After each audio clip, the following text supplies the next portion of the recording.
Hello and welcome to episode 9 of Wi-Fi Friends. I am Cameron Morris and I'm joined by John. John. Which, it's funny enough. I know. I feel like we never say my last name. Yeah, I don't know why I always say Cameron Morris. I think back in the day with Man on Fire, we always used to say our full names because we thought we had to be professional. And then it just stuck. So for some reason I always say Cameron Morris. I would much prefer to say Cameron, but it just comes out as Cameron Morris. But this is John Sick. Let it be known. Let it be written, scribed. My favorite thing is that on the YouTube videos for this YouTube channel called Arcade Crowd, Yeah, I don't know if you've heard of them. There's some cool Brits. But my favorite thing is that I'm a Patreon producer on patreon.com/rotoscope media. Yes, that is. Did I get that right? Bam! Look at me shilling your shit. Shilling for days. Yeah. You wanna just send me the money through Venmo after. Send it back to you. But the Patreon producers, it goes like Imogen, some other internet name, and then John Johnson. It does. Everyone uses pseudonyms for some reason. Which, like, I get it, like, cool pseudonyms, but, like, I would much prefer to just be known as, like, my name, you know? Yeah, especially when, once you become an adult and you realize that your brand is very important, it's much harder to be a brand of, like, Nitro Rifle. Yeah, and I think that, like... that's a kind of funny joke. I completely stole that name, so I feel... I've seen a lot of people try to distance themselves, but still struggle. So, like, people probably, like, this is the biggest one I could think of, is, like, Aaron Hansen is still Egoraptor, even though he always calls himself Aaron and he refers to himself as Aaron. People will not stop calling him Egoraptor. Yeah. Oh, jeez. I think it's smart when you can, like, do both. Like, I'm trying to think. Like, JonTron is one where his name is also his, like, fake name, you know? And there's a couple like that. I think Gerard, the Completionist, is very good because that's, like, his channel name, but also kind of what he does, so it kind of works both ways. It's like the title as well. It's like you can say, do you know Gerard? Gerard who? Oh, Gerard the Completionist. Oh, yeah, I know the Gerard the Completionist. It's like, it's like, he's like a lord, like, or a sir, you know, he's been knighted. You are the Completionist. I think there is something to having a made-up second name, like JonTron or like Danny Sexbang. Like, it's kind of... It's like a best of both worlds, because you can be like, oh no, that wasn't Cameron Morris, that was Cameron Knobgobbler. That was a terrible one. Yeah, because I say a lot of ridiculous things on the show. Some of them I don't even 100% fully believe, but you know, it's just like part of the bit, so I just go full into it. Yeah. And so sometimes it's like, oh wow, this really sounds like my personal, like, a lot of times it is, but then sometimes it's like, wow, like a real person sounds like a jerk saying it like this, but I'm being like an enhanced version of myself. Yeah, like hyperbolic, facetious. Yeah. It's interesting because I really want to talk about this. I feel like we can talk about this in this section. We don't have to be so rigid. So a lot of people probably know, considering it is #1 trending in pretty much every country. Gambino released a new music video. Oh my god, it's so good. You've seen it? Okay, good.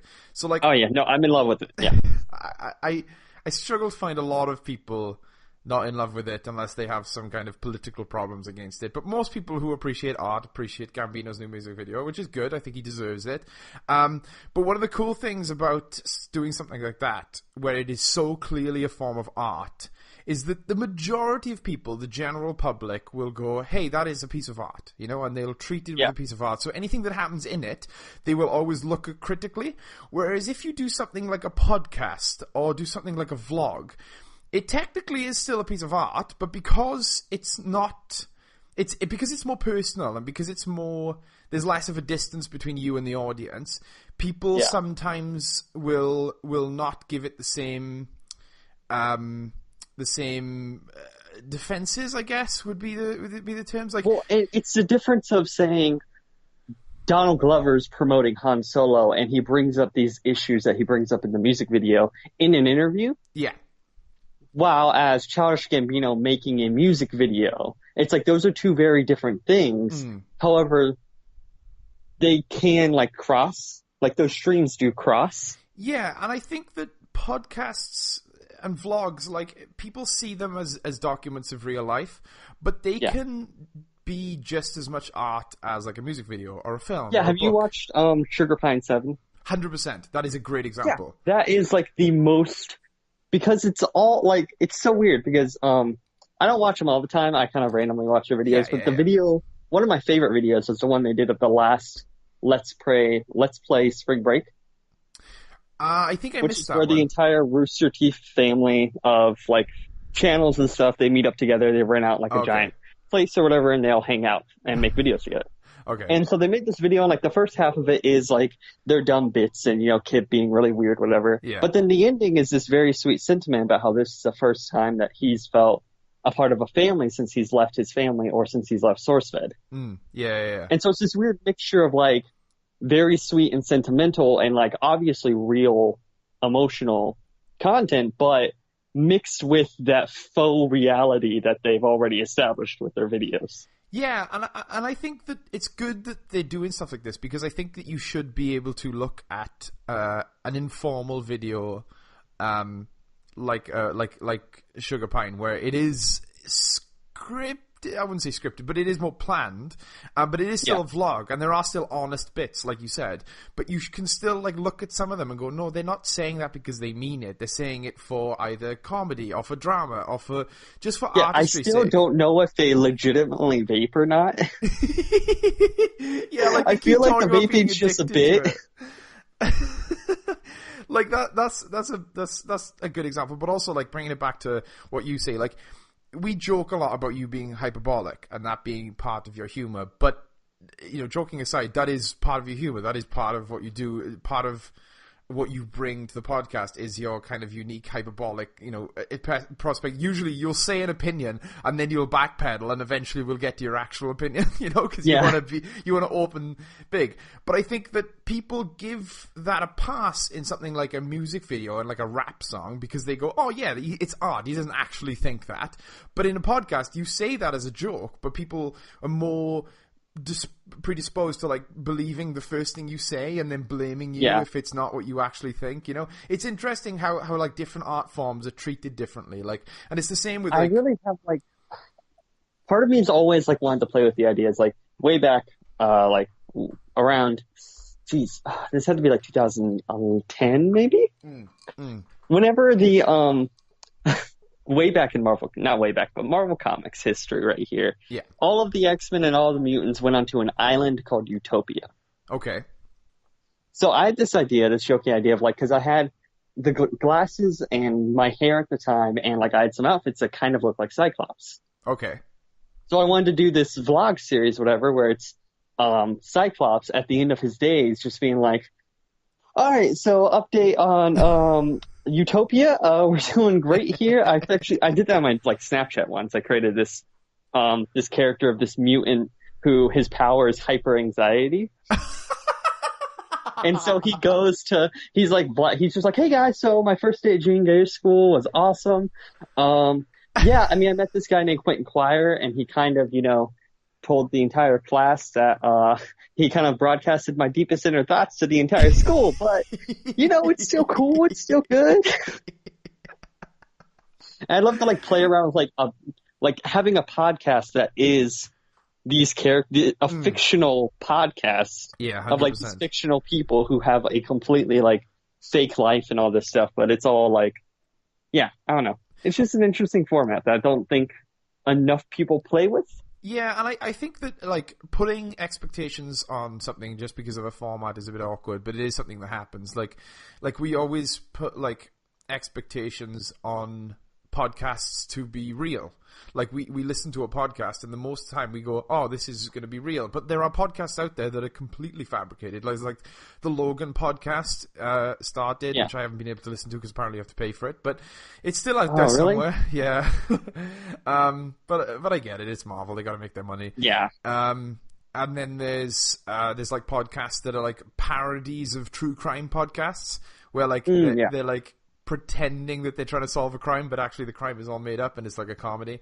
But like you still have that that thing where you listen to a podcast and the majority of the time you're gonna think that it's gonna be a certain way. It's the same with anime. Like, anime is interesting, and I've always had this weird thought that always creeps into my head about anime, where it's like we assign like certain plot details to anime as a whole. Like, we go, oh, this usually happens in anime, but we don't do that with Western animation. You know, we don't have these things that go, oh yeah, in most, you know, cartoons, let's say, this is always something that happens. But we don't do that. But for some reason with anime, because, maybe because it's foreign to us, it's easier for us to go, no, there's usually, like, you know, this in all anime, and then the ones that not, we go, oh, that's just an exception.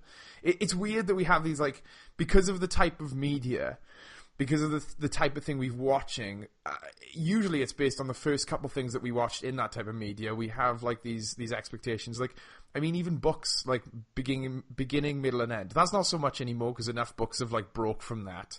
That we don't expect that. But for a while, like, when a book began at the end, people were like, no, what is happening? You know? So it's just interesting. We got real deep way too fast, I think.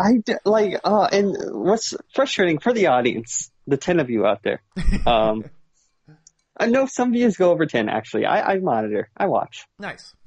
We have this whole Google Docs, all right? It's not very intricate, but in nowhere does it says get... Oh, there's the Cameron drops his drink inside the Google Doc. That is great. It's scripted. But no, nothing in our document says get really deep about the nature of media and podcasting. It says intro, blah, blah, life, blah, blah. I think that's your fault, though. You said blah, blah, so there's nothing that says I I'm can't. the one who drafted it out. I should have been more specific. I find that this is thematically correct, though, because the last two videos we've put up on the channel have been way deeper than the videos we usually make. Oh, yeah, which, my favorite thing about this channel is that I, like, haphazardly put together a video, and then Cameron right afterwards is like, here's the same video, but just like 20 times better. It was not intentional. I swear to God, dude. I swear to God, this is a compliment to you. Both of us, independently of each other, came up with that idea and developed it. I'd shot the video, and then I was like, I filmed it, and I was like, oh, I'm going to do something with this. And then you uploaded that video, the nature video, and I was like, no fucking way. That's so crazy that we both had this similar idea. And it's not even like we've done videos like that in the past. Like, it was completely unique, and we both fucking did it. And, like, with anyone else, I would have been mad, and I would have been like, oh, fuck, you got my idea first. But because it was you, I was like, that's so weird. We must have, like, a telepathic link. Dude, there's this idea that some people have talked about before, where it's like, there's this shared idea space, and that's why so many, like, similar things come out around the same time. Yes. You'll have, like, two movies within months of each other, and it's like, wow, this is the, like, exact same premise. Yeah, 100%. I know what you're saying. And so it's like we did that with, like, we were just like, oh, hey, I'm going to do this video. And it was just, we just shared that same idea and tweaked it with our own, like, personal experiences. It is, because it's like Wi-Fi Friends is like a microcosm now for our like, I don't know, artistic endeavors. Because, like, not everything I do goes on Wi-Fi Friends. Not everything you do goes on Wi-Fi Friends. But if I'm making something, just for no reason at all, it's going to go on Wi-Fi Friends. If there's no reason other than to make it, I'm going to go, well, John will like this. You know? So, like, it's weird because it's like a place for all of our ideas that we don't really have any grand plans have a place for. Yeah, 100%. So it's this weird microcosm where we're growing and we're obviously influencing each other because, like, we're watching the videos immediately as they go up and they're informing each other. So it could have even been that the videos that we uploaded led to us both having the same idea. Yeah, and in the videos they get taken down for copyright strikes. Oh my God, that's so weird. I've pretty seen sure, like, so many channels that have appealed and it's been fine, but it's just for some reason with yours, it's not even letting me appeal because it doesn't even recognize that it's been banned because in some countries it's not. It's banned. okay. Yeah. And that's the weirdest thing is, like, I've seen videos like that one before, and it's one of those things where I still have all the audio from it. So I probably could use it if I wanted to. but I put so much time and effort to try and make sure that the clips from the show matched and kind of went with what I was saying that I was just like, oh, I don't want to go back to just doing audio over a static background. Yeah, and it really confused me because like 10 years ago, maybe not 10 years ago, but 5 years ago, a video like that, I would have been like, nah, don't upload it, it's too risky. But nowadays, you see videos like that all the time, all over YouTube. Yeah. Like, it's weird. Like, I mean, video essays are just a thing now. And I 100% don't think every week these video essay makers are, like, appealing to the films that they're making. Yeah. They're just using... I feel like it was just that specific anime, just... But then the thing is, I got the clips from YouTube. So these clips were already out in the wild by random people who put them up. Yeah, it's fucking weird, dude. I don't understand. But if you are in a country that was able to watch John's video, what was the anime that you made it on? ReZero, Starting Life in a New World, Yes. or Another World. I always get the end part of it confused. If you're a fan of the podcast, it's something that you've talked about before in the podcast, and it's a more cohesive and I feel like a bit more concise way of explaining what you're trying to explain in the podcast. But we'll find a way to get it up again. Like you said, we can put the audio up if all else fails. But maybe if we eventually start a Facebook page, we can put it up on Facebook, and Facebook won't have much of a problem with it. Facebook's a wild, wild west, man. You can do whatever you want. Fake news. Hacking. It's all great. But I had a question for you, Cameron. Yeah, shoot, man, shoot. What's your current fave? Bam, look at that. Bringing it back. Nice. I like it. Okay. I feel like current fave has become like a multiple choice answer over the last couple episodes, and I like it because it's kind of hard to nail something down. This week, however, it was hard to nail something down because I really had nothing that stood out. Like, there was nothing that was like, oh my god, since the last podcast, this is what I've been, experiencing. We can talk a little bit about Gambino's music video, I think, but I feel at this point everyone has said absolutely everything about it. So unless you have any unique points, my points are pretty much the same as everyone else, which is it's wonderful. It's a really good look into an artist who is struggling with being a comedian and being an entertainer, but also trying to make true things. Like, it's a really good balance between the two. But again, I'm not the first person to say this. I'm not the first 100th person to say this. So I don't really know. Do you have any thoughts on the music video? I thought it was really amazing, really well done, obviously. There is the amount of symbolism in the music video that I just did not catch. I've been reading essays and stuff of people talking about different types of symbolism of, Black culture and historical symbolism of things that I just wouldn't really 100% know or get, which is really cool. And just besides the fact that it's a really great song and has a really meaningful and important message that I think is especially important today in our society. It's a real banger of a song too. It was interesting. I had this weird experience where I listened to the song first because I was like, Awaken My Love is one of my favorite albums. It's got such a good groove. So I listened to the song first because everyone was losing their minds about the music video. I was like, I'm not going to watch the music video. I'm going to listen to the song. I didn't like the song. And then I watched the music video because I was like, oh, well, at least the music video is supposed to be good.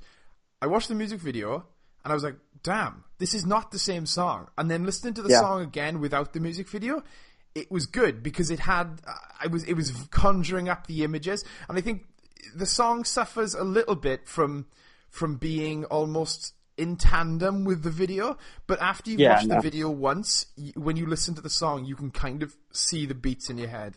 I would 100% suggest for like anyone, just like listen, watch the music video first.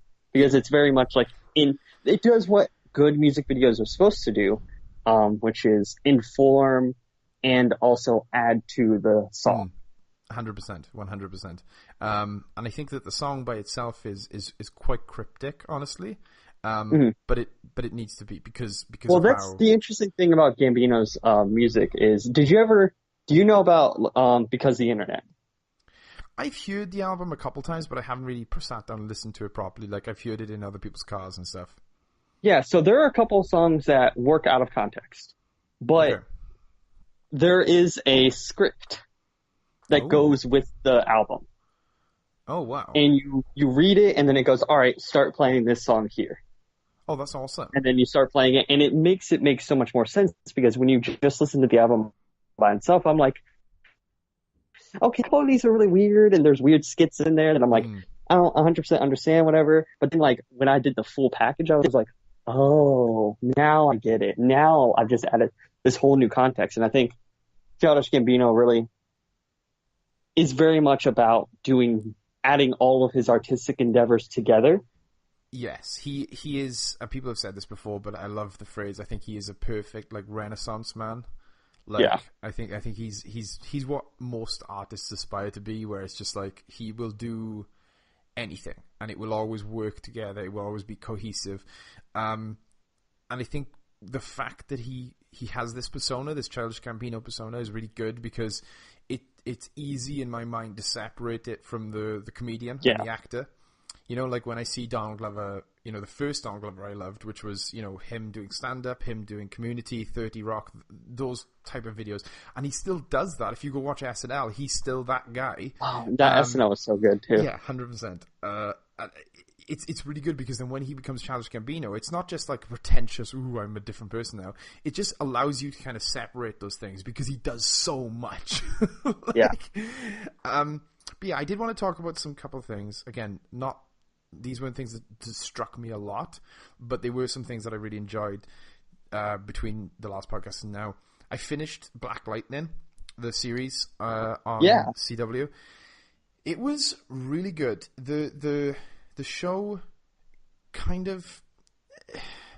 I can't recommend it to everyone, because the show does have some problems, and it does suffer with some things, but none of the things that it suffers with is things that that put me personally off a show. Like, I can deal with something being cheesy. I can deal with something being like contrived, not contrived, but like, do you know when a plot is just too, it ties up in a nice bow really too quickly? Yeah. These are things that I prefer if they weren't in it, but they don't bother me. What bothers me is characters not learning, characters acting out of character, basically anything to do with character, and anything to do with, like, again, it's more complex than this, but I'm just talking in terms of Black Lightning. The things that really stood out to me about being above all the other CW shows was the characters and the style. Like, the consistency of the characters, and, like, episode to episode, minute to minute, the fact that they always feel like they're the same person, but they are growing. You know, you get these two types of problems, where either characters are the same person all the way through the show and they don't grow, or they feel like a different character for no reason episode to episode. Like, Oliver Queen is very much the character who is, even though he keeps saying he's learned, and even though people keep talking about how he's a better person, does not learn anything. He doesn't learn anything. He acts the same. There are moments where you go, oh wow, he's actually changed, but then the next episode starts and he's exactly the same. So, like, that's frustrating. But there's also, like, to a lesser extent, I don't have as much a problem as I do with Barry that I do with Oliver, but Barry will be a character who will change from very, very happy, very fun, very go-lucky, and then the next episode, just the darkest, I'm going to do it by myself character, and then he'll switch back and forth, sometimes with a reason, but sometimes without, and it's, like, frustrating, because I'm like, emo Barry is not fun. He's not enjoyable to watch, for me, personally. Whereas in Black Lightning, the characters are consistent. When they're angry, they have a reason for being angry, and they act in their own way. There are two characters, this is a teeny bit of a spoiler, but I'm not telling you who, but there are two characters who gain powers in the show, and the differences between how they react to getting powers makes complete sense. It's not contrived. It's not like, oh, well, we did it one way, we got to do it a different way. They set the characters up, and then when the characters get the powers, it makes sense why they act the way they do, because of who they are and what's led up to this in their lives. The second thing I want to talk about really quickly, because I kind of blasted through this because it wasn't, like, groundbreaking, it was just really, really enjoyable. The style of the show is so consistently good. It doesn't feel like there's a different director every single episode, which can be good in some shows. I like that in The Flash. I like when you get a special director in The Flash and it feels like a fun episode. But as a 13-episode series that is really fast in one story, really, one tight story, Black Lightning, like, the style, the fights are just so fun to watch because the actors, like, they're having fun and it's just enjoyable, and it's not like a lot of shows and a lot of movies where I'm like, okay, let's get to the characters, let's move from the fights. You know, considering how much I like the characters in Black Lightning, I was surprised by how much I didn't mind watching these long fights because of how stylish they were.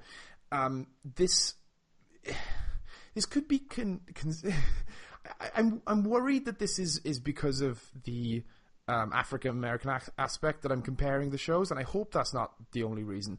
But it feels similar to Luke Cage in the sense that there is so much fun in the fights, as opposed to, like, other shows like Daredevil and Arrow, where it's almost like the fights have to be these spinning kicks, and they just keep going, and it's just like, oh, how much people can we flip? Whereas in Luke Cage and in especially in the earlier episodes of Luke Cage and in Black Lightning, the fighting and the music is very intertwined, and it feels like a dance. It feels like a jive, which I really enjoy. And I think that I hope that's not me just being, got my white male eyes on, but, like, it really feels like there's a similarity in the two shows, you know, beyond the fact that they just both have African-American superheroes in them. But I'm really, really enjoyed that, and I hope that season 2 gets 13 episodes, because I can't deal with these 23 long episode series. Too much filler. I cannot. I've just lost all hope, and it's like, I just want all shows to be concise, and, like, Netflix, I'm talking directly to you, homie, my brother.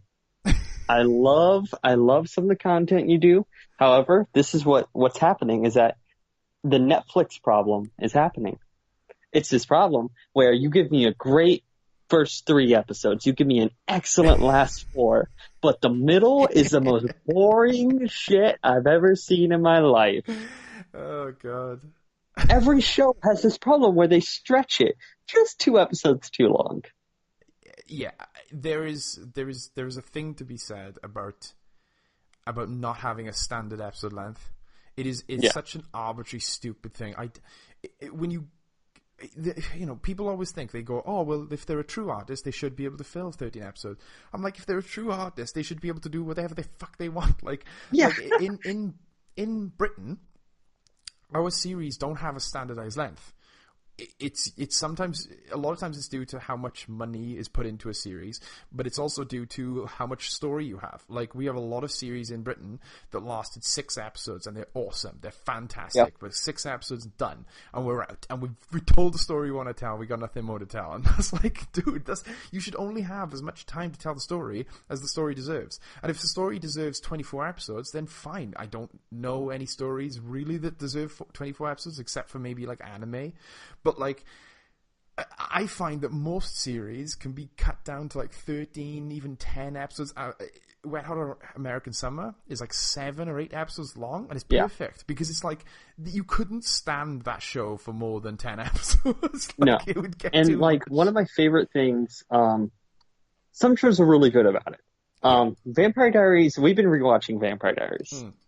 Because I love that show. I will say that. I love Vampire Diaries. I think it's great. I think it's a lot of fun. It does suffer from some CW issues that I've been very vocal about.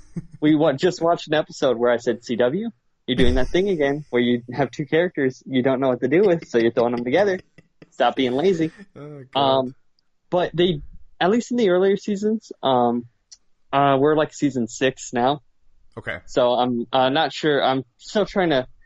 I haven't really thought about these later seasons, but the early seasons did this really great thing where they have a lot of episodes. You know, they had the normal, like, I think 20 whatever episodes, and they would use their time to not excruciating, but so efficiently that you would think that someone is a big boss, and they'd be done with them 4 or 5 episodes in. Oh, nice! I like that. And you're just like, holy crap! Like, this is our what's the next storyline then? And so you'd have 2 or 3 storylines in a season. I like that. I thought that was going to be really good in Daredevil season 2. In season 2 of Daredevil, the first 4 episodes are like a issue, like an arc in a comic book. It's like 4 episodes. There's a setup, there's an act 2, an act 3, and then a resolution. And it's really, really good. It's the Punisher story for those who've seen it. And it ends with the Punisher at the grave. And you're like, oh, wow, that was so cool. I hope they keep this up. But then the rest of the season is all one story. And I like it. I think season 2 is good. But it was so good for those 4 intense episodes that I was like, if they kept doing that... It never gets that back. Yeah, it never really gets that, like at the edge of your seat, like, oh my god, what is happening? Because it has to then go back to being a long show. And even though it's not even long compared to, like, something like The Flash or, like, Arrow, like, oh my god, Arrow. Like, I'm enjoying Arrow. I've always kind of enjoyed Arrow to a certain extent. But I'm enjoying the latest season. I think they're picking up again. But, like... It says something that I keep forgetting how much has happened in this season because of how long it has gone on for. I keep saying, oh, remember when that happened? And I was like, no? Wait, was that in another season? It's like, no, it was like 4 episodes ago. But I'm like, Jesus Christ. Yeah. One more thing I want to mention before I pass it off to you is very, very quickly, the new Predator trailer came out. A lot of people might be going, hey, why you care about Predator? There's a new Predator movie every 5 years. But, like, this is Shane Black. And, dude, Shane Black, he is one of my favorite directors. He's so good. He took Iron Man, which already was a good franchise, and he made such a stylish movie out of it. And I really think he's going to do the same for Predator. One thing I will say, it's interesting that, like, sometimes trailers really are clearly not directed by the directors or chosen by the directors. God, no. Because this is a good trailer, but it does not look like a Shane Black movie. And there is one line... Is it a good trailer? I literally left that trailer and I was like, wait a minute. Because I got really confused. And for a couple of seconds I was like, that was the Predator trailer, right? There are 2 scenes in the trailer that I was like, okay, this is where you can see Shane Black coming through the cracks. Yeah. And it's the bit where the kid is, like, playing with what is clearly the tracker, and it's intercut with, like, the ship. I was like, that's very Shane Black. And also the bit where the guys are, like, standing outside the interrogation room. And T'Challa's uncle, I'm not sure what the actor's name is, but he turns to the other guy and he's like, he's going to tell us everything. Like, it was weird because it was almost like the trailer was trying so hard to cut around the Shane Black-isms to make it like a generic... It felt like a Terminator trailer for like a shitty new Terminator movie. But then like I honestly wish that the trailer was only the kids. Like, do the kid thing, do a 15-second spot, and just say Predator coming soon. That's all you need. I would have been like, okay, fuck yeah, this is interesting. What's up with this? How'd this thing get with this little kid? Like, it gives you just enough questions and just enough like, oh, this is a Shane Black movie. All right, I'm in. Yeah, and this has been a problem with a lot of these stylistic directors for a long, long time. If you look back to, like, the trailers for Iron Man 3, what we saw was, you will never see me coming, about 700 times. And we saw the Iron Man suits, like all the different Iron Man suits flying about. We didn't see any of, like, the weird Shane Black-isms in any of the trailers, and then maybe some, like, leaked through, but then the movie opens with that very Shane Black, like, monologue with him, like, talking. It's like, we need to go back to when this all started, and it's like almost a different movie to what the trailer promised. So I'm very hopeful. I'm very, very hopeful. Again, this I'm trailer was a little interested bit boring. because a lot of the actors are huge comedy actors. Oh, fantastic! You've got Keegan Michael Key, from Key and Peele. He's in it. Olivia Munn, I believe, was in that trailer. She's fantastic. I know there are other people, but those are the 2 that stuck out to me where I was like, I did not know they were in a Predator movie. Yeah, there were a couple of, like, action-y stars as well in it. Like, Thomas Jane is in it, who, oh my god, Thomas Jane.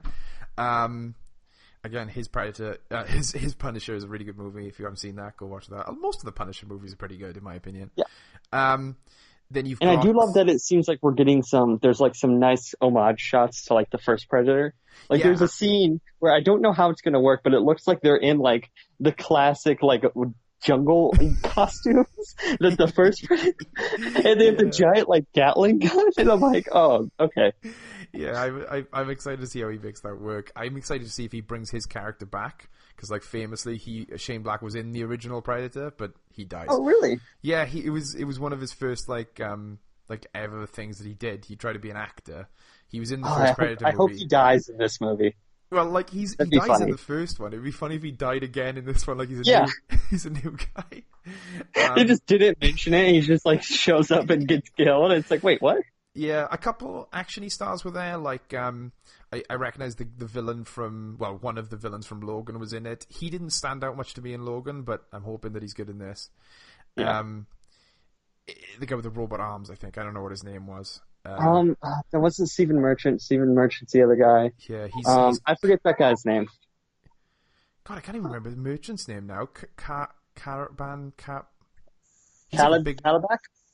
No, Calabac's a DC character. Yeah, it doesn't matter. So anyway, I just wanted to briefly, the word briefly, touch on the Predator trailer. And I'm very excited. Shane Black is one of my favorite directors, and and it's cool to see because one of my favorite actors in the whole of Black Panther was T'Challa's uncle, and like he got literally nothing to do, but he stole the show. He is one of my favorite. He's great. He's so good. And he's in This Is Us. Oh, okay. Which is that really sad show that has Milo Ventimiglia. Okay, yeah, I think I've heard of that. And also the guy who played Green Arrow in Smallville. Oh, really? Yeah. It's a really good show. It's one of those family dramas where like we're a dysfunctional family, and like it goes back and forth in time between like when they're kids and as adults. Huh. That's interesting. I like that concept. It's one of those shows that Christina watches that makes me cry. You just walk past and just weep, and then go back into the kitchen. So, what has been your current fave this week, my friend? So, I've got a couple, as we've been doing, which I kind of enjoy because we can do the whole range of shows and stuff. One, I don't have much to say because I've only watched like the first 2 episodes, but Megalobox, which is a new anime on Crunchyroll.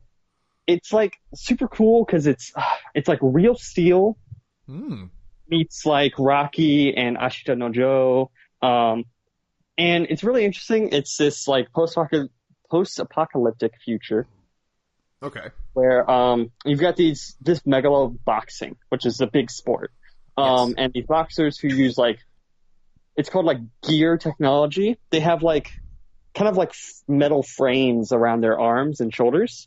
Huh. Okay. And then it like, makes them like punch harder and faster and like all this stuff. So it's like really technology integrated with boxing. Okay, is it set in like the like all like future-y kind of bebop type of future? Yeah, it looks a lot vibe, like aesthetic-wise, a lot of Cowboy Bebop influence, it looks like, and Samurai Champloo. Yes, 100%. Okay, so JT actually told me a little bit about the show himself, and he said he's enjoying it, so it's good. Really cool, and I like the idea of like, they call themselves frauds. The main character and the kind of manager, and there are 2 frauds who are trying to make it and show everyone that they do deserve to be there, whatever. And it's like this great story, and there's one of my favorite lines. He's having a face-off with this guy who, sees himself as better than him, whatever. And the main character doesn't go by, like, he only goes by his ring name. Okay. So he's just like, oh, like, don't you want to tell me your name so I can put it on your tombstone? Ooh. And the main character's just like, they don't have tombstones for stray dogs. And I was like, that is such a good line. Oh my gosh, that is like... That's pretty good. I like that.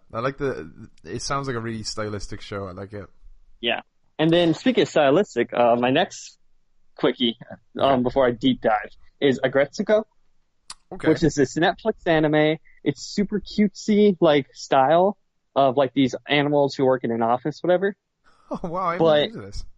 Yeah, it's super cute, but then it doesn't get, like, crazy or anything. It's just, her name is Retsuko, and she has to deal with all this horrible office that she works at and her horrible bosses. So to relieve her stress and anger, she sings, like, screamo music. Oh, yeah, I've seen this. Oh, my God. It's hilarious. It's a lot of fun. I love it. The characters are great. And it's just everyone's like worked at that job, whatever, where you hate every second, but you can't tell anyone or show it. So it's like, so she just goes off on her own and she's like, I hate my boss, I want to kill him. Like, oh, it's so good. I saw a trailer which is just a short video of she's like you said, like a cute animal. I don't even know what animal. She's like a tiger or a cat or something. I think she's like a fox. Oh, okay. So she turns up at this like karaoke cafe. She's very sweet, and she's like, "Oh, where is it?" And they're like, "Oh, it's booth, 12." And she walks in. And then she's like, "My secret is I love metal," or something. And she's just screaming. And I just thought it was a really fun concept. Yeah, it's really good. So deep dive time. Deep dive. Cameron Morris, have you started Krypton yet? Here's my thing, and you'll have to rebuttal this. So this is my one. Oh yeah, sentence. no, I'm gonna destroy it. This is my one sentence as to why I've not yet started Krypton. Why though? So, Cameron Morris, I'm gonna take you on a journey. Please do. I first saw the trailers for this, and I said, you know what? Just give it to me. I'll take it. I need Superman media. It's not Superman, though. No, it's not. But I'm like, I'll take it. Maybe it'll be interesting. Maybe he will. Basic plot. We've got Cameron Cuff, who plays Sego. First of all, Cameron Cuff, awesome dude. Really cool guy. Like, cool on the internet. Cool on Twitter. We talked a little bit. How old is he? He's got to be like late 20s. Okay, so this is... Can I just interject 1 second? I will let you... I like Last Days of Krypton. It's a good book. Yeah. And I like that it follows Jor-El. But you do kind of get in that book, there's a little bit of teething where you're like, we're never going to see Superman. So, all right, I'm with Jor-El, and Jor-El is Superman's father. That's fine. This isn't even Superman's father. So that's what makes this interesting. Okay. It's not a show about Sejel. Okay. It's not about him. The show is... Adam Strange travels back into time. Okay. That's and cool. Says, hey, one of Superman's enemies is here. He's trying to make sure that Superman doesn't go to Earth. We need to stop him so that your grandson can become the greatest hero known to man. Okay, so the villain also teleported back in time? Yes. Who is that villain? So do you want me to spoil or not? That's the interesting. Because I know one of the villains, and the closest I came to watching the show is there was a picture released of Brainiac.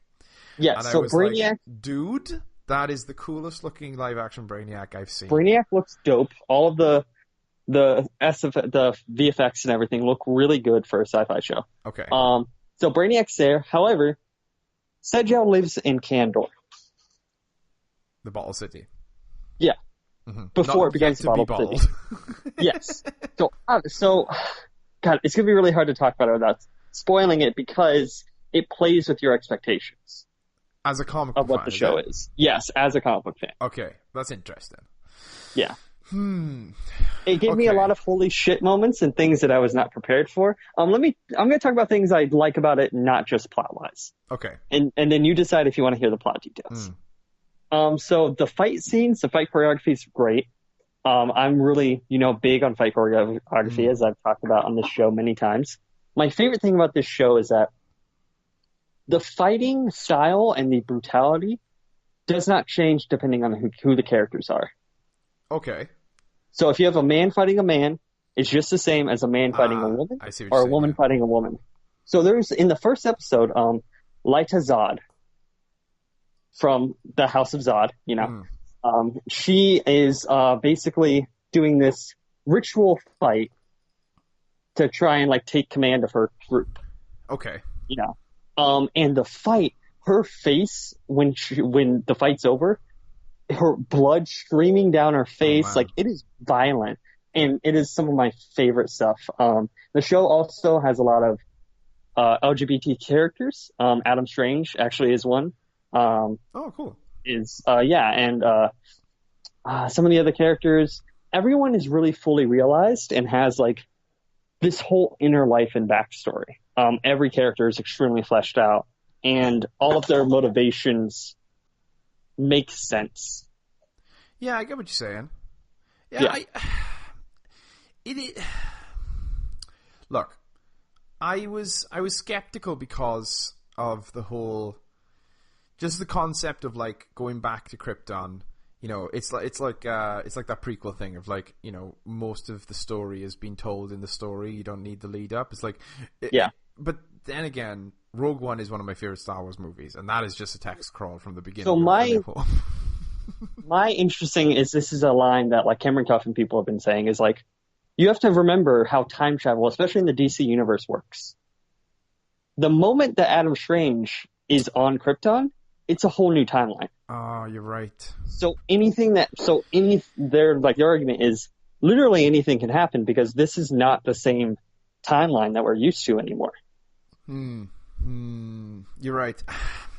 I've been burnt we're 7 episodes in with Gotham. Yeah.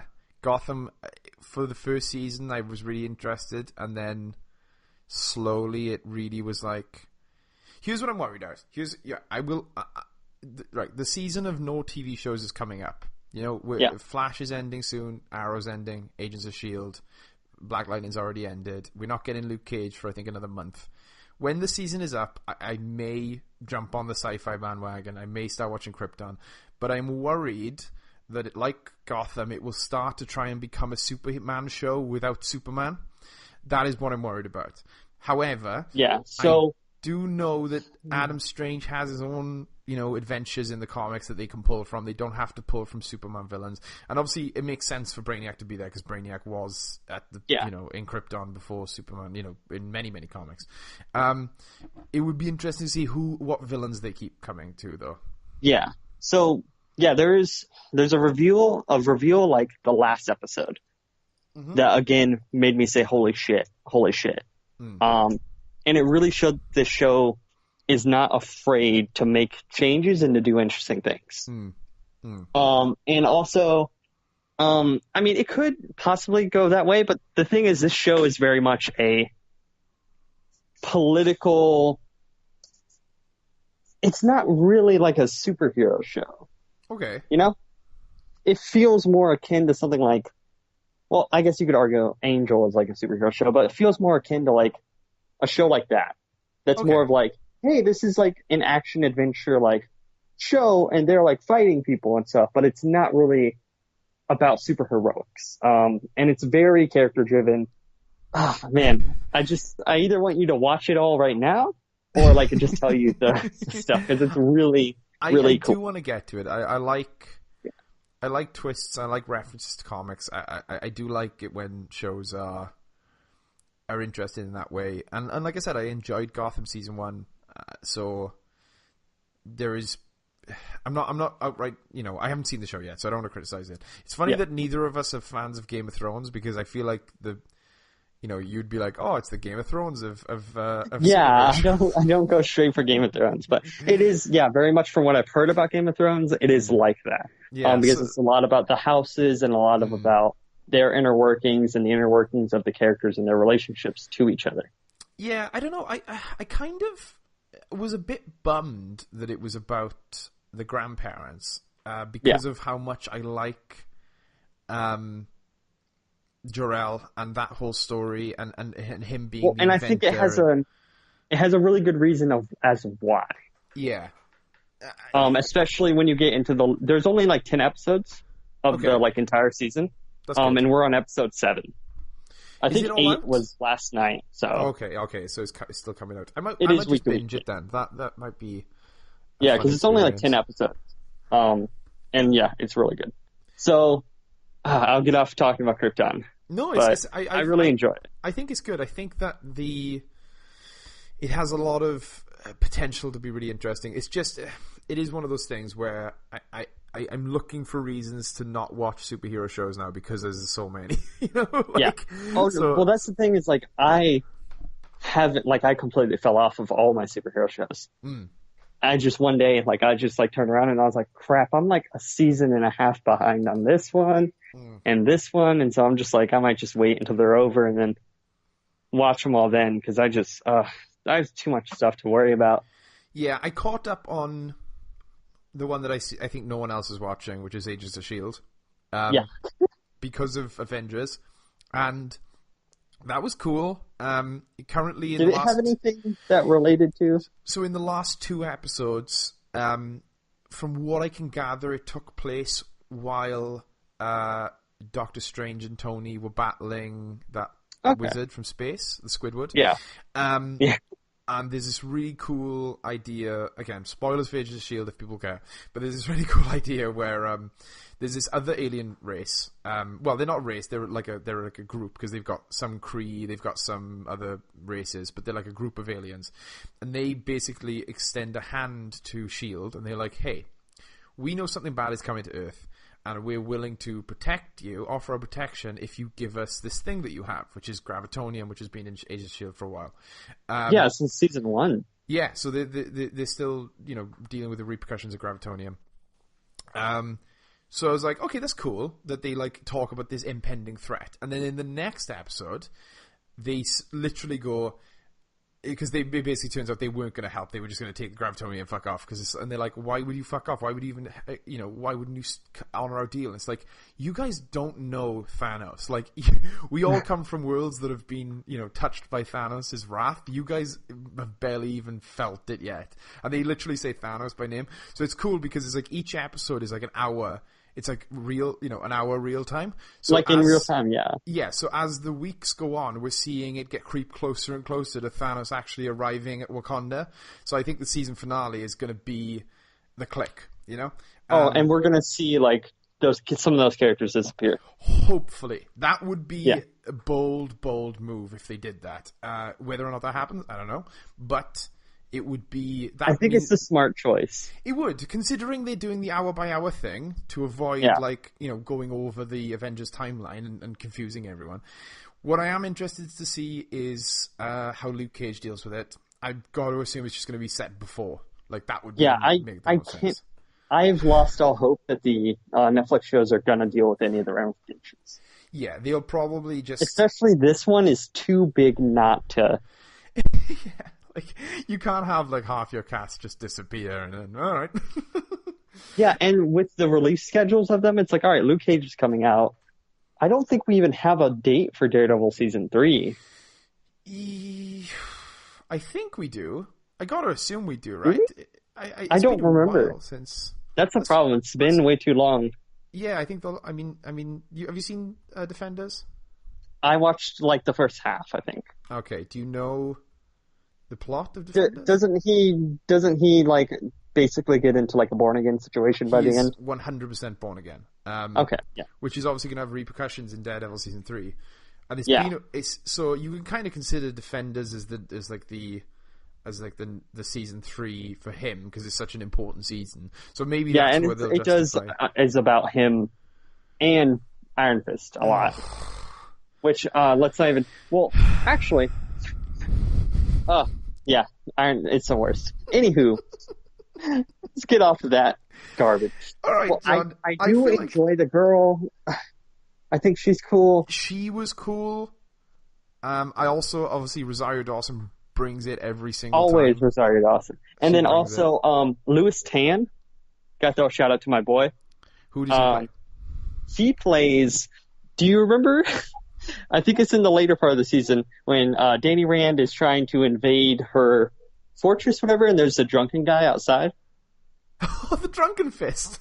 He's Louis Tan. He's awesome. Great. He's going to be in Deadpool 2 as Shatterstar. Oh, that's rad, dude. He was really good. I really, really liked him. I thought he was he was in contention for Danny Rand. Oh, that would have been way better. Yeah. Oh. Yeah. Oh, that would be way better. He has a lot of great interviews about the erasure of Asian American actors and some really good stuff. So he's awesome. He's great. Oh man, let's just move on because dude, that series made me sad, and the fact that Defenders was about him made me sad too. I can't find a date for Daredevil season 3, so we might have to move on. All I've got is people being like, I hope Bullseye's in it, and I concur. Well, and then Nuke can't be in it because he died in Jessica Jones. I mean, they could bring him back if they wanted to, but I'm pretty sure he got brutally. Wait, which character? Nuke. The soldier guy. Oh, Jessica dude, Jones. you fucking Because yeah, he was you're in right. he was in Born Again. You're 100% right. I never put that together as those two being the same character. That's what I thought when they introduced him. I was like, oh, okay, he's going to become a bad guy in Jessica Jones and then go over to Daredevil. But, I mean, maybe they'll bring him back. But it's funny that I didn't clock him as Nuke, but I did clock the Wizard straight away. Like, it was weird that he was the one. That just shows your interests right there. I just like the obscure, weird ones better than the obscure, like, boring ones. Yeah. So now I'm introducing, we're going to have this really cool, like, video transition. Okay. That I totally have done and worked on, and this is not a bit that I've just made up. So it's going to be like, topic time, who's going to talk about them topics? It's some hot boys and some topics. I do not have the time and or patience to make a video transition and drop it in at the hour mark. For those of you who watch Casey Neistat, this is like a long-running bit where his editor refuses to make a proper intro, and like they always come up with bullshit ones. I would come up with a funny bullshit one, but I'm too busy making actual Wi-Fi Friends videos. Yeah. I'm too busy stealing John's ideas. So, topic number 1 for today. Okay, shoot. So, this is a topic I stole from the Game Over Greggy show, youtube.com/kindafunny, patreon.com/kindafunny. Yeah, check their stuff out, because I directly stole it because it's a topic they used on one of their episodes. So this is, what would be in your starter pack? So, say, Cameron Morris, you one day disappeared, you died. Yes. And your lovely wife was so distraught. And I was so distraught because we lost this important figure in our lives. So I was like, I need to grow a new Cameron. What would I put together to make you? What makes you who you are? This is a very, very tough one. It's been very tough, and it's not tough in the sense of like, oh, what do I choose? It's what don't I choose? You know? Oh yeah, that's the hard part. Yeah. So I'd like to hear mine if you have it. Okay. All right. Yeah. Oh no, I came up with this topic and did not think about it whatsoever. Okay. So I thought obviously we'd have to have like a nice video camera. I don't know brands or stuff, like a Nikon blah blah blah whatever, or like an old, like a film reel, I like that. Because I think that movies and film are very important to like your shtick. They are. I feel like movies and film are a lot of the reasons that I act the way I am. A lot of things I learned from film. So I feel like that's a good appropriate starter. Yeah, and then also like a movie ticket stub. Oh, also just for that. Yeah. This one's a dumb joke, but some sort of graphic tee and cargo shorts. Cargo shorts, that's too real. I was going to say like a baggy hoodie, but I'm like, does he wear the baggy hoodie enough though? That's the question. I definitely wear them both as a pair. I feel like you've got the quirky tee underneath, the baggy hoodie, and then you've got the cargo shorts on the bottom. And people are just like, is he cold? Is he warm? You'll never know. You'll never know. Some Harry Potter. Because, I think even if you're not the largest, like, Harry Potter fan, I still think it's an important aspect of, like, your relationships. It's something if I regrew you and then Jenny comes over to you and you don't know a thing about Harry Potter, I don't know if that'll work. It's funny because it's like one of those unwilling, huge parts of my life. It's something that I've never intended to have an influence on me, but has very much had a huge, massive influence on me just by proxy, And then I think for like a last thing, which this one was like, do I put it in? But I feel like I have to, is like Jeff Johns' Green Lantern. This is going to be a nature video all over again right now. I knew, because at first I thought about that. I'm like, shit, he's probably going to think about that one for me. But it's just something I think it was such a large part of both of our lives. Yes, I think that it makes sense, and I don't know if you don't put that in of the plant pot, it might not grow into a Cameron that would be as friendly with you as he is right now. And then, maybe I'll throw in a smattering of like Deathstroke Teen Titans. You know, nice. I like it. Whether it's just like the Teen Titans show or just a smattering. You know, not enough to overpower the whole dish, but just to know that it's there. Like a good leak. I like that. I think it's interesting the ways you went with it. I like the Harry Potter aspect of the sense of like, you know, you got to put it in, or otherwise my radiation wouldn't work anymore. You didn't go for some of the obvious ones. Well, some of them you did, because the cargo shorts and the baggy hoodies, that's very Cameron. I like that. Okay, I'm just going to start with, obviously, the one that we were both going to get, which is Jeff Johns' Green Lantern. My idea was a bit more weirdly specific. The thing I was going to put in the plant pot was, you know, one of those cheap Green Lantern rings you can get where they'll fit any finger. Yeah. You know, I have like two of them. I have a Green Lantern. Like the ones they ring. gave out to like every comic book store when Green Lantern was like the largest thing in the world. You get them with every free comic book on free comic book day. So it's one of those that I'm chucking in. I also have to chuck in the scumbag jacket. It has to go in. Oh God, I love that thing, and that's been a recent thing too. But I've become so married to it that I can't stop. My favorite thing about the scumbag jacket is how you are unable to wear it without addressing it by its full name. You have to announce wherever we are. In Wales, in your videos, no matter where, you would just like, everyone in this shop, when we're looking for your wife's dress for the wedding, you would just like, everyone, this is the scumbag jacket. My name is John. I am wearing the scumbag jacket. Oh my gosh. And now it has a Welsh pin on it too. So it's like ever defined. Yeah. So that's the second thing. The third thing, very easy. It's just about a big stack, not in any chronological order, just from over the years, just different issues of Shonen Jump, the magazine, just about 10 of them, from like some from like the 90s, the early 2000s, the newest issue, just chuck them all in, just a bunch of them, just plop them in, and then also the fourth. I totally forgot one. It's Scott Pilgrim. I forgot Scott Pilgrim. Ah, Scott Pilgrim. That's a good one. That's a good one. I was thinking about that, or just Brian Lee O'Malley in general, but I wasn't sure. I was like, I mean, both of them would have been fantastic. And then finally, and this is a weird, obscure one. This is a weird, random one, but I have it, and I would be able to throw it into this. What is it? A cauldron? I don't know. I don't know. Yeah, what this is? A hyperbolic time chamber, a little growing machine, one of those cheap pets. Yeah, it would be like a nice little chamber, you know, like with a big spoon, a big wooden spoon, just mixing it. This thing would be perfect because I'd throw this in and immediately, boom, you would pop out exactly like you are right today with all these things we're in. This final thing is a somehow audio recording, maybe on like a tape or like on a dictaphone. It's a recording of you doing your terrible, terrible British accent. So, all right, matey. Oi, governor.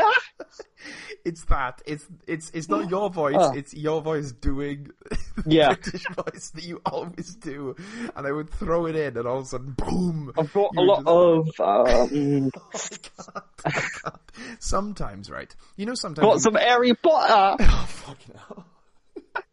You know, when you think about things in your head, you'll always have an image that conjures with it, or like an event, or like something. You know, sometimes it'll be obscure. You'll think of like Pocahontas, and for some reason I think of my friend's living room because it was the first time I saw it. Whenever I think of you, like whenever I'm just, my thought process is like, maybe Wi-Fi friends, maybe I'm thinking of video ideas, and I think of you. I don't hear your actual voice. I hear that voice. Because you do it so much that it like is ingrained in my brain. It's like your normal voice now. So, yeah, I don't think you'd be John without the terrible British accent. Yeah. Which is like, you're an actor. You've had some training, and yet your British accent my training was, hey, John, you're Bob Cratchit. Start doing a British accent. Oi, governor! See, that's part of my routine. You know, the hyperbolic Yeah, 100%. routine of like, I need to, like, if I'm going to do it, it's going to be as horrible as possible. Yes. Yeah. Bringing it back, full circle, dude. Yeah, I know. I'm good at this. So yeah, I'm good at this podcasting shit. Dude, we should start a podcast. Dude. But, yeah, so I thought it's a fun little thing of just like, what dumb things. Oh, she's got an idea. Yeah, no, I think she wants an Oreo. Oh. Yeah, why not? Sure, why not? I'm a good dad. Just throw Oreos. I just toss them at her direction, honestly. But yeah, just what dumb little things like kind of define us and define people. Because there are 90 more different things I can think of for you or for me, like that I could just go on about. Yeah, I think that's the kind of the thing is narrowing it down to trying to get the most varied, you know, the weirdest and most varied. I highly recommend everyone try this with their friends. If you guys like, you can comment below. I know we rarely, if never, get comments, but if you are listening, you can comment below what you think our starter packs should be. Like John and I, you could do starter packs for us. Unfortunately, we don't know who you are, so we can't do them for you, but, you know.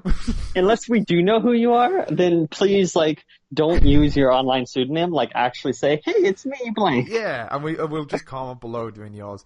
I think it was a fun game. I think it was a great fun topic. Maybe we'll come back with sequels at some point of, like, even more John and Cameron. We could go, like, the opposite direction of, like, all right, well, these are all, like, things that you enjoy. Well, now we need to throw in things that you don't like, because no well-rounded person. What would make like is going with Scott Pilgrim like a nega John? Oh, like my evil, gosh, yes, evil John. Oh my god. Yeah. So, would you be interested to hear what my topic is, even though you already know it? I would. I love topics because it's topic time. Oh no, not again! Just like a really lazy animation. Yes. So my topic today, John, is very much based on the fact that I am excited for Shane Black's Predator. I would like to ask you, as a friend, as a confidant, as a fellow artist and creator, what film director would you follow full steam ahead into any franchise whatsoever? Even if it is a franchise you have zero interest in, if he was or she was set to direct it, what would you be like, put me in the seat, I'm down? This is a very interesting question, because directors has notoriously been a blind spot in my film history. Yeah. I've never been great with knowing who directed what, or even like understanding that there are different styles of directing. Yeah. Like, I've always understood that, like, yeah, the directors do their own thing, whatever. But 9 times out of 10, like, I'd watch a movie and be like, oh, this is one of those hippie fucking indie movies. And that's the style, not like, oh, it's this director's style. I'm like, oh, it's one of those fucking indie movies. So it's going to be a lot of, like, long pans and extreme close-ups, and, like, scene, what's it called? Establishing shots of fucking grasshoppers or whatever.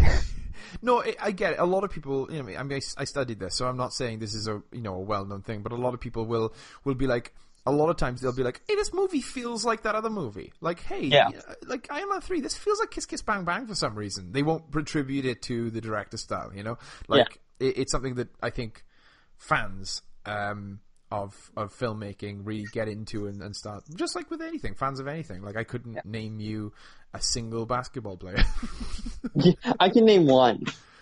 Who is that? But, shit. Kobe Bryant. There we go. Would you watch any movie made by Kobe Bryant? No. Yes. He makes movie on the court, man. He makes movies on the court. But, no, I actually do have a couple of answers now. Okay. I thought about it. Because I thought about movies that I really loved and enjoyed. Yes. But not just one movie. People have made multiple movies that I've loved. Yeah. So a weird answer, Baz Luhrmann. Ooh, I am an unabashed Baz Luhrmann. I love The Great Gatsby. I loved Moulin Rouge. I just like his frenetic style. Baz Luhrmann is a fantastic answer. there are a lot of generic answers you can go with, and I wouldn't judge people for going generic answers because they're still directors. They're still, got a style. But Baz Luhrmann is definitely one of those directors where when he comes to a movie, it is impossible not to realize it's a Baz Luhrmann movie. He's not like undercut. He's not like, ooh, I'm subtle. Like if it's a Baz Luhrmann movie, it's Romeo and Juliet. It's Moulin Oh Rouge. God, that Romeo and Juliet's so good too. It's so good. It's fantastic. It's what I compare every modern version of something to. Like, when they modernize something that's set in, like, old time, it always has to stand the Romeo and Juliet test. Like, is it as good as that? But, so Baz Luhrmann's one answer. He's a great answer. Another one I have is Ryan Coogler. Ooh, 3 movies in. You're already giving him the prestige. 2 movies in, because I don't think I didn't see Fruitvale Station. But Creed and Black Panther, they were just so amazing, so good that I'm like, you know what, dude? Next movie, I'm in. You've obviously have told 2 very different types of stories. Yeah. And they're both incredibly well done, and I just love the types, the way he uses, like, tracking shots and like unbroken, just one takes, and just there's a lot of bad usage of film terminology there, but either way. No, it's fine. Coogler is one of I don't want to say one of few, but he's a mainstream director that surprisingly puts a ton of effort into characters' colors. Like a character in a Ryan Coogler movie will have their colors, and it'll like define them. I think, again, this is purely speculation, but just based on what I know about Coogler's directing, I think it's probably why Black Panther moved into a purple direction instead of the just black direction that it was in Civil War. Like, he needed to give T'Challa a color that you would always associate with him. It's why all the different tribes, they all have their own unique color, and why wherever the what are they called, the Dora Milaje. Yeah, the Dora Milaje. Like, it doesn't matter if she's undercover, she still wears her colors. Her red. It's so good, and he does it in Creed as well. Like, it's subtle in Creed, but he definitely does it with the shorts and with the training outfits and stuff. And I really like that, and I want to see him tackle more things, like more sci-fi, especially like Black Panther was one sci-fi, but I want to see space. I want to see Ryan Coogler in space. Like, that would be so cool. Do you have any more? I wanted to say, it feels weird. I want to say Avuna DuVernay. Oh gosh. Okay. Ava DuVernay, I really like her presence, and a lot of, like, I want to like her stuff. I've not watched a lot of it. What have you watched of it? I don't know if I've seen any of her movies. Oh, really? I might have, but she's someone that I know of because of, like, Public Conscience and stuff like that. Okay. But I did not see A Wrinkle in Time. We wanted to, but we just didn't find the time to see it. Okay. And I just don't have her filmography in front of me, so I might have seen it. But Patty Jenkins. Ooh, Patty Jenkins. That's an interesting one. Yeah, Wonder Woman is super great, and it's one of those things where it's like, all right, give me Wonder Woman 2, give me Wonder Woman 3, and, just tell me about your little side projects. So I'll check them out. Why not? Yeah, I think Patty Jenkins is interesting. She kind of came out of nowhere for me, where I was like, oh, I'm glad they got a female director. That's a good direction to go. Yeah. But I don't know what she's directed, and then all of a sudden, Wonder Woman came out. Fact.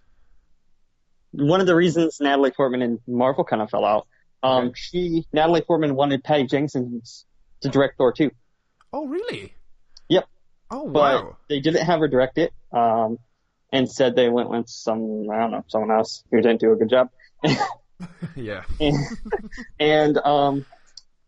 But that was one of the things is she wanted Patty Jenkins to direct it. Wow.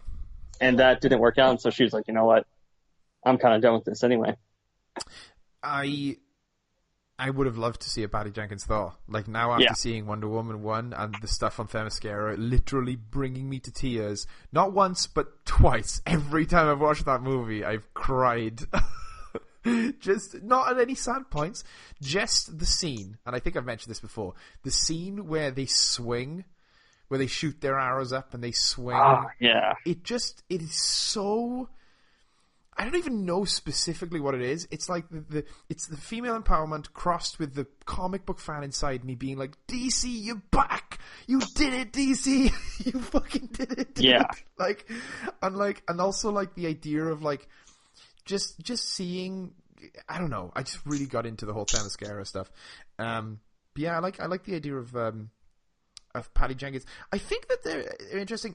Going back to A Wrinkle in Time, I was disappointed with that movie, but the visual style was really good. And from what I've heard from like a lot of different critics, they've said that it doesn't seem like they gave her a lot of control, because a lot of stuff that is present in her other movies didn't carry over to A Wrinkle in Time, and it might have been because it's a Disney project, and you know, Disney are a big company; they don't allow you to do a lot of things. You just have to like look at Joss Whedon's anger to see that. And then last person, okay, because I actually just thought of this answer. Justin Lin. What did Justin Lin direct? He directed Fast 5. Okay. The best of the Fast and Furious franchise. I think I've seen that. Is that one where they pull the safe? That's the one, where The Rock first shows up. Okay, cool. Yeah, I enjoyed that. one. Yeah, that is honestly the best of the Fast and Furious franchise. It's the highest point. I believe he's directing the Rock spin-off movie. Oh, yeah. That they're getting Hobbs. with him and Hobbs and Shaw, whatever, him and Jason Statham. And I believe he's coming back to direct the 9th entry in the franchise. Did he direct? I know one of the Fast directors did. What was it called? Star Trek Beyond. Yeah, Justin Lin, I think, directed Beyond. Okay, so I think Star he was Trek the one who Beyond directed. Yeah, was awesome. It was so good. It's such a, because of how poorly the last Star Trek movie before Beyond did, Into Darkness. A lot of people didn't see Beyond because they were like, "Oh, this franchise is dead." Yeah. Star Trek Beyond is so good. It is so fun. It feels like a classic, like Kirk, like original series episode of Star Trek, but just like stretched out into a movie. So fun. Really recommended. I remember watching Beyond and being like, this guy has made 2 like big franchisey movies, but still managed to make them fun. You know, like he still managed to come through and make them fun. So I 100% agree with you that the 2 movies I've seen of him, I would watch him do, like you said, any franchise. He is a franchise director as well, which is always good. I kind of based mine on that. I kind of looked at directors that I've experienced dropping in and out of franchises and seeing how they adapt, because like it's easy to be like, everyone always bangs on about Tarantino, and I love Tarantino's movies. I think he's a great director, but he is, to my knowledge, never done a franchise movie. And everyone for a long time was like, can't wait for the Luke Cage Tarantino movie. You know, he's going to make a Luke Cage movie. Everyone's excited. And then it fell through. And I was like, good. Because, like, one, I feel like it should be a black director. That's just me. But, like, I feel like a Luke Cage should have a black director. But also, two, why would Tarantino be good at doing a franchise movie? All of his movies have been wholly original. And now he's doing Star Trek, which, yes, I'm excited for a Tarantino Star Trek. Possibly he's doing Star Trek. I know they're also doing Star Trek 4 as well as his movie, which is cool. I like the idea of them doing multiple different, like, you know, Star Trek movies at the same time, because it kind of lines up with how the series did it. And Star Trek 4's got a female director, which is cool. But anyway, enough rambling. Tarantino, like, he's never done a franchise movie. Again, going back to what I said, Shane Black, he's done Iron Man, he's doing Predator, he did Lethal Weapon. Like, he knows how to come into a franchise and now, to be fair, Lethal Weapon, he wrote it as well, so it's not really he dropped it and kind of created the franchise. But, like, Shane Black's the dude. Like, you go to Shane Black and you go, Shane Black, make me a Predator movie. You have all of the tools, you have all of the history. And what I like about Shane Black is that he's not like a lot of these directors where they go, all right, I'm going to reboot and I'm going to do my own thing, which is cool. I get that. But with Iron Man 3, he didn't really get a chance. You couldn't reboot Iron Man. Everyone wanted a third Iron Man. But with Predator, he could have just rebooted Predator. He could have just gone, no, none of the Predators exist. But he made a point to be like, no, Predator 1, Predator 2, and then there's my movie, and then there's Predators. Like, he slotted his film into the existing movies, and he's keeping that franchise alive, even though no one really cared if it stayed alive. Like, he's fine. He said he's going to find a way to tie it to all 3 of the other Predator movies, which is like what you want. Like, you want the franchise director to come in and be like, I'm going to respect what came before and kind of bring it up. Another guy that I think is a great... I do want to mention... I should go back and say that I also love Shane Black because of his style, but I feel like I've already mentioned that, so I haven't really brought it back up in this segment. Yeah. Like, I'm talking about how much I love Shane Black's style. He's very pulpy. Another director that I love to tackle like a lot of different franchises is Gareth Edwards. Oh, yeah. Obviously, famously, Rogue One is one of the most shocking franchise movies of all time, where you go into a franchise that is so well established, has 7 movies at that point behind it, and you all kind of follow a similar formula, and then you get to the end of Rogue One and you go, what did Gareth Edwards do? Yeah. Like, you go, what did they allow him to do? Do they know this cut of the movie is out? I know, it was so cool seeing this, and he just seemed like such a fan. Like, he was just so excited to be in that movie. Well, then also Gary Whitta, who was one of the writers on Rogue One. Yes. He's awesome. He's great. I think he might be a big partner of Gareth Edwards creatively. Like, I think they do some things together a lot, because I remember him and Whitta talking about the fact that they wrote the script where they all die, and then they rewrote the script so that they survive. Yeah. And they submitted them both to Disney. And Disney were like, no, you can kill him. And they were like, what? They're like, what? Yeah. Gary Whitta's great. He's hilarious. I love Gary Whitta. But Gareth Edwards also, did Godzilla, which a lot of people split on. I loved the Godzilla movie. I thought it was really, really good. I thought that people complain about things that I like, which I don't know if that ever happens to you sometimes with movies, but the biggest complaint for the movie is the thing I liked, which is Godzilla is barely in that movie until the end. Like, you barely see, he's always like in the background, and he's always like this presence as opposed to being like this character that's always in the film. But then when he does show up at the end, you're like, oh my fucking god, dude, it's Godzilla, he's here. Like, that was cool to me. Whereas everyone was like, well, Godzilla's barely in it, and I'm like, yeah, that's the point. Like, yeah, we have 90 million movies of Godzilla being in the entire movie. Yeah. Why not make him? Yeah, I thought that was really good, and I'd like to see him move on. Although he is doing, I think he's doing Godzilla 2. Or Godzilla vs. Kong. I'm not sure which one's coming up first, but no, it's King of Monsters, I think it's called. God knows. Okay.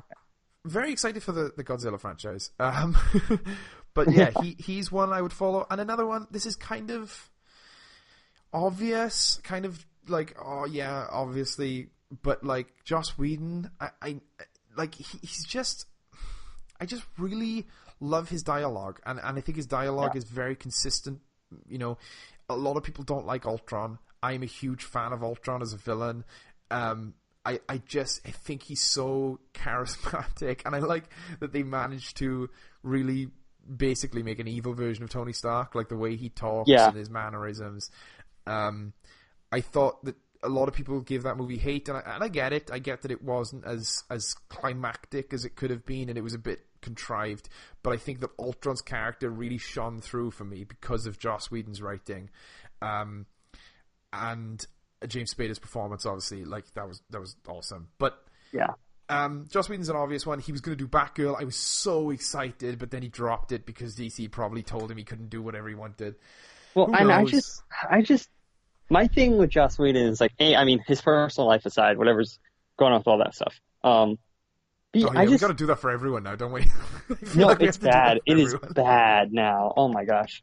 But then B is like, I just don't know if he has it in him anymore. And not to say that his skills are like, I mean, like emotionally and physically. Oh, I see what you're saying. Because I mean, after Age of Ultron and just the stories of like the set and all that stuff, and then like him doing a rush job trying to finish Justice League, it's like, I just don't know if he could like, maybe in like a couple of years. Yeah, like, I don't know. I think I just don't know if like if tomorrow we said, hey, Joss Whedon, you're directing the next Justice League movie. I don't know if he could do it. Yeah, I mean, I think he did a good job on Justice League. I think he did. He's did one of my favorite. I mean, we just mentioned Romeo and Juliet, but like Much Ado is a great movie. Much Ado is one of my favorite. It's my favorite Shakespeare play, just in general. Yeah. And that version with some of my favorite actors, Alexis Denisof, Amy Adams. God, just so many people. Yeah.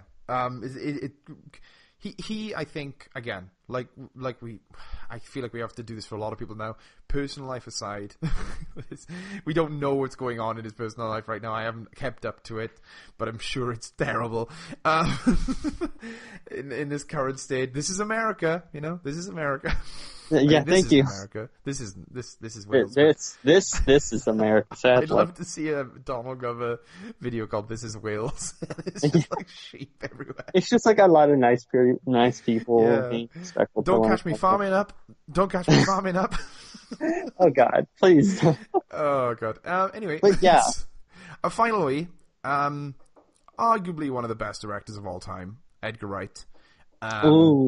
Such a fantastic... Now, I'm kind of going against my rule here because I said franchise, and Edgar Wright has a tumultuous relationship with franchises. Famously, Ant-Man went horrendously wrong because of...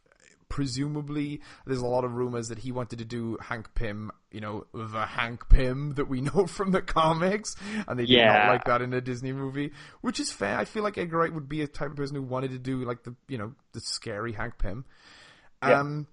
But and there were aspects of it that were left over. Obviously, at the end of Ant-Man, it says story by Edgar Wright. Well, and then obviously, I mean, what's his name? Adam McKay? I love the actor. Huh? Oh, Paul Rudd. No, not Paul Rudd. His friend. Michael Pena. Michael Pena. Yes. I don't know if you said that already, but his entire shtick was straight out of an Edgar Wright. 100%. 100,000%. Like, out of an Edgar Wright film. I'm actually weirdly, extremely excited for Ant-Man and the Wasp. A, because it looks like a fun trailer, but B, because I'm like, okay, Peyton Reed, now it's all you. Yeah. Now you 100%. Get to do your thing, and I really want to see what Peyton Reed without the Edgar Wright foundations.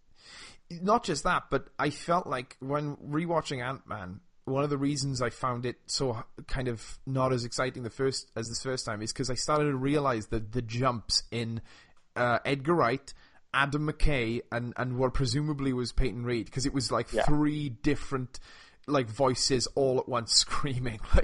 It was weird because Adam McKay, I love Adam McKay. I think he's a great director. His serious movies are awesome, but his comedies have made me cry laughing. But you can't have a movie that is only sometimes Adam McKay. It's not consistent. It's like this weird, the tone switches halfway through the movie. But yeah, I'm excited to see what Peyton Reed will do by himself. I think I haven't had a good example of his directing, by himself. So it'll be fun to see that. Hello? And that was what happened with the Spanish Inquisition.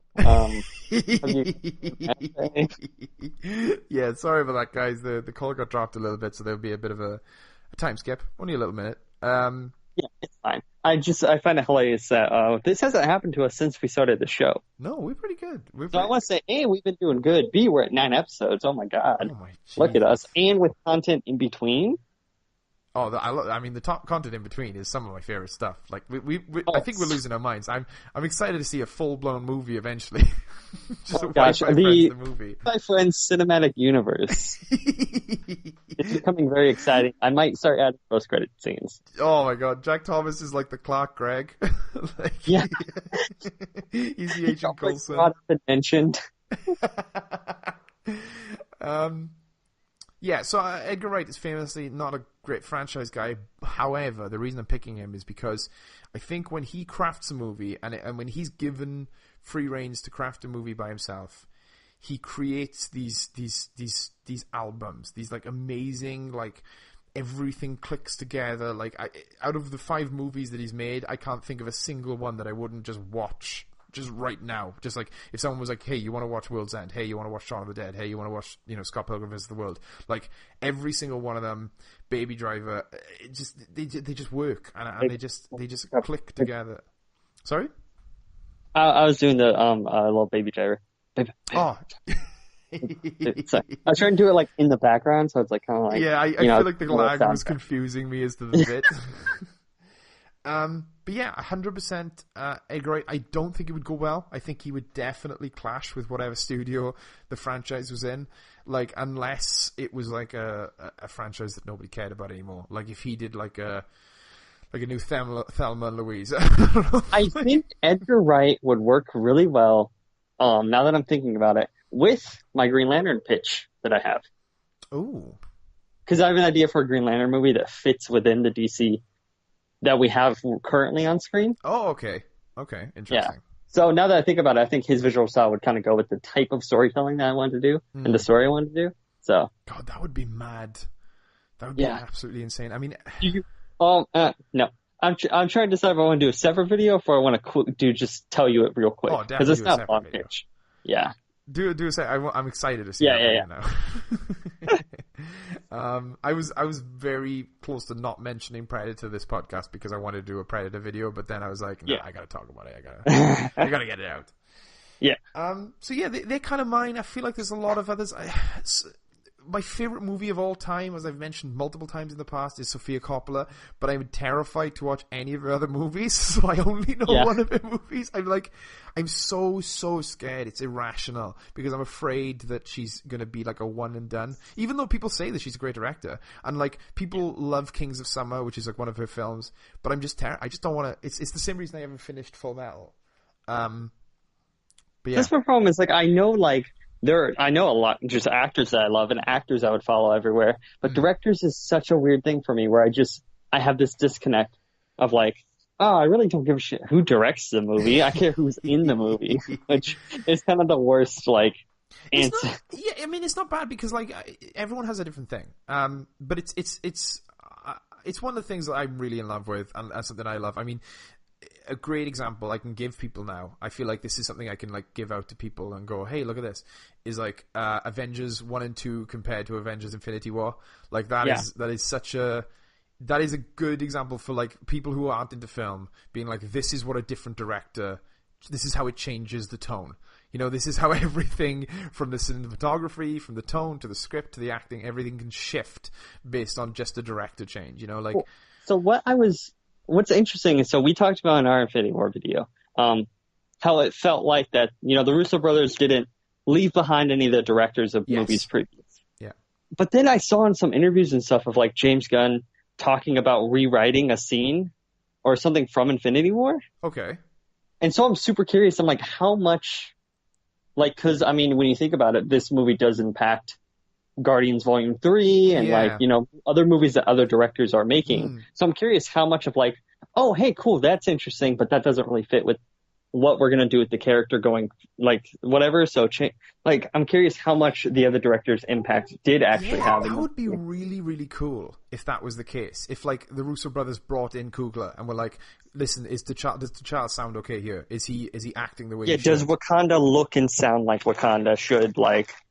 Yeah, especially for characters like Churi and the Dora Milaje, where they didn't really get anything before. Yeah, Okoye, who's like, 100%, amazing. She's just fantastic. I mean, she's good in like the smallest scenes, like the tiny she's a scene stealer. She steals it, and I mean, I've already mentioned multiple times my absolute love of M'Baku. Like M'Baku and Shuri are my two favorite people. I walked in the cinema shift I had for Avengers recently. I walked in and I've seen the movie a couple of times. I don't want to watch it a bunch of times because I don't want to get like burnt out on it, but I do still see scenes when I walk in to clean or to check on the cinema. I walked in and it was the bit where it cuts from we're in the end game now. It's like, oh my god, such a dramatic, sad scene, and it cuts from that to M'Baku smashing an alien's head in with his like stick with a ball on the end of it, and he just pans up to him and he goes, ooh, ooh, ooh, ooh. It's just like, oh, dude, it's so good. And he just It's so- screams. I don't even know what he's screaming all the time, but he like keeps screaming that one He's phrase. always screaming something, and it's like, I'm good with it. It's, And it's good. Winston Duke, that guy's great. I mean, Give it up for Winston Duke, everybody. I would follow him to any franchise. Yeah, really. Him and what was it? Michael Jordan? Who was it? I can't remember the basketball player. Kobe Bryant, Kobe but Bryant. That's it. I would yeah. follow Michael B. Jordan anywhere. Oh man, I mean, he would follow Ryan Coogler. So your pick for Ryan Coogler would also package Exactly. That's also one of my reasons is I just will watch anything with Michael B. Jordan. Ooh, I did get one more idea. Sorry to just tag this on at the end. Oh no. Another pair, not the Russo brothers. Oh, I can't believe I'm forgetting the names. Taika Waititi. Oh, Taika Waititi. That's another one. 100%. Yeah.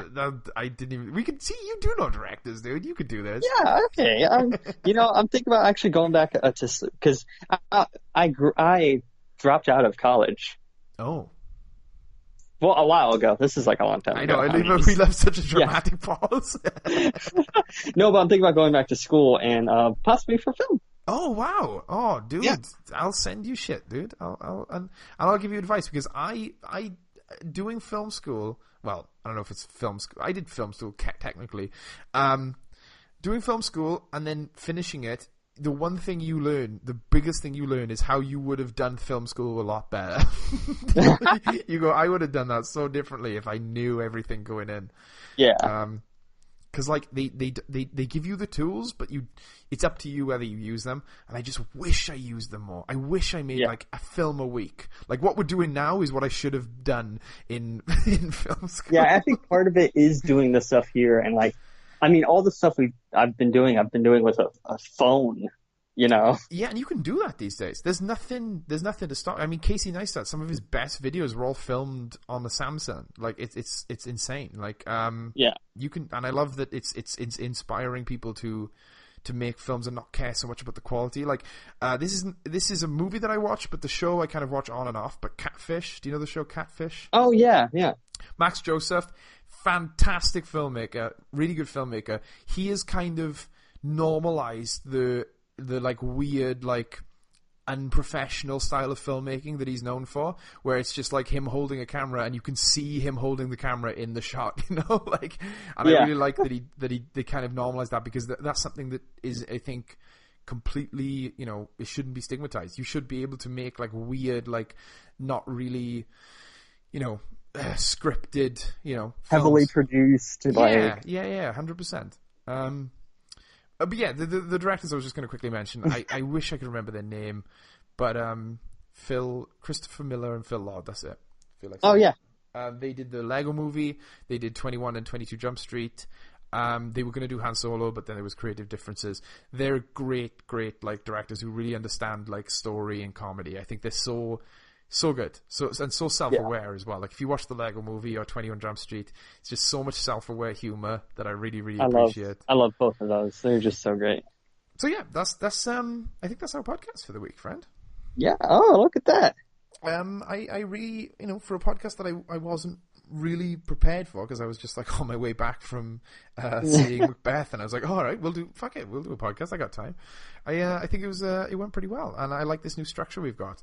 Yes, we still go way long, but you know, sometimes you gotta go long. Yeah, and we have a general, having like doing the Google Doc, have an idea of like stuff beforehand, you know, is smart, and you know, it's getting us on our way to becoming professionals. And I hope that we continue to produce these videos. Dude, I have to give you a compliment, because I was going through our video list. A friend asked me, because one of my friends had mentioned the beach video, and another friend was like, what's this beach video people keep talking about?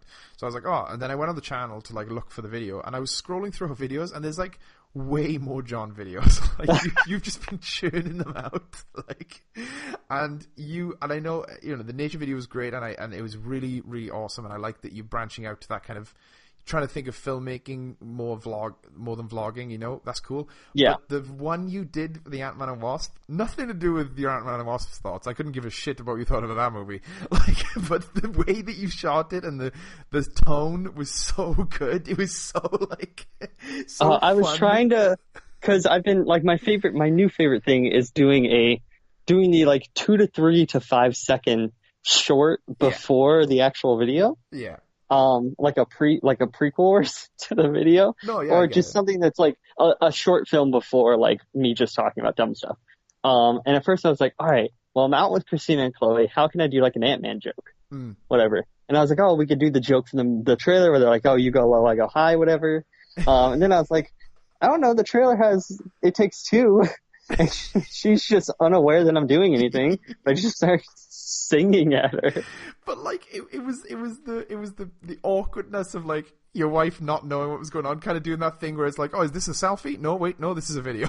And then your kid, the what is it? What is it? Frappuccino? What were you drinking? A green tea frappuccino. Yeah, the frappuccino. And then the editing was just it was the icing on the cake. It was so good, just the fun appearing everywhere. And then eventually, well, because I realized I listened to the video back and I was like, God, all I do is just say that it looks fun. Like, I literally just say that it looks fun, like 3 different ways. It was, like, intentional, though. It felt intentional. I don't know if it was intentional, but, like, it felt really intentional. And, like, that's why I went in and I edited the thumbnail, because it was so much that. Like, the joke was the whole, like, idea of fun, and, like, the whole video kind of... It oozed of that idea of, like, I don't really know what I thought about it, but it was fun. Yeah. So, dude, it was... really, really good, and I think that like so, it kind of went under the radar a little bit. This is so we were out yesterday. Mm-hmm. We were walking down the park, whatever. I saw this giant tree that was kind of like this doing this arch thing. Okay.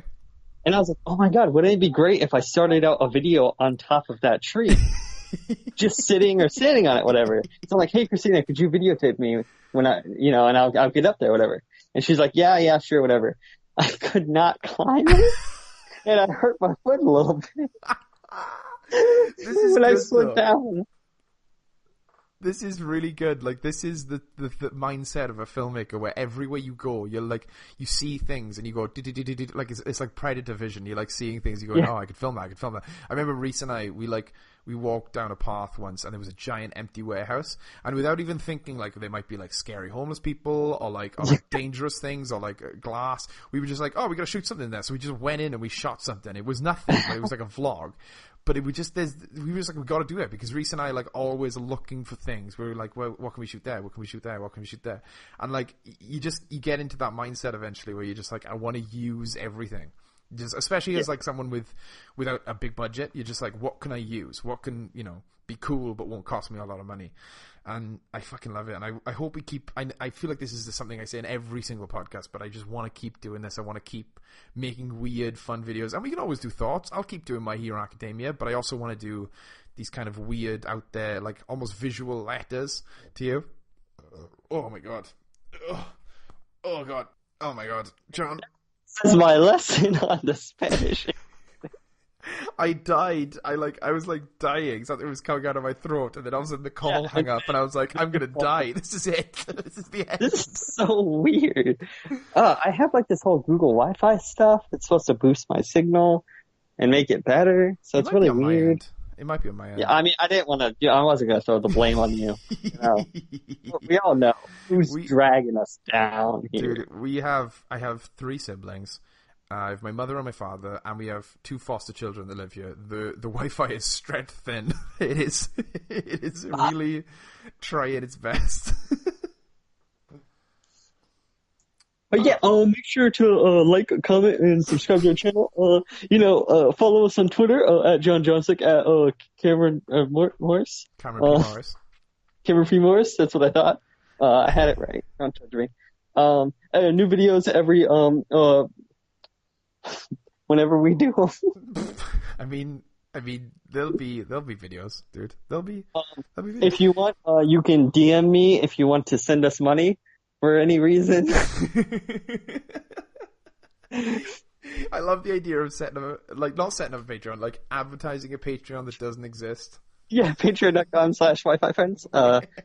Give us $20 a month. I would love to get to a point where we could justifiably set up a Patreon. But right now, I feel like we'd be cheating. Like I said, the 10 views we have. 10 subscribers, you loyal few. I appreciate you. I love you. Yes, and tell us down below, would you like to see more of the weird abstract videos we're doing? Because I had this idea that was, again, more for you, John, but it was like a tour around Port Talbot. It was like I was going to do a video on every single like place in Port Talbot, like I did for the beach. But I don't want to do that if it's just going to be like insanely boring. Yeah. Thank you guys for watching. I hope that you enjoyed, and I hope that, John, you have an amazing day, and I'm going to have a nice sleep. Always.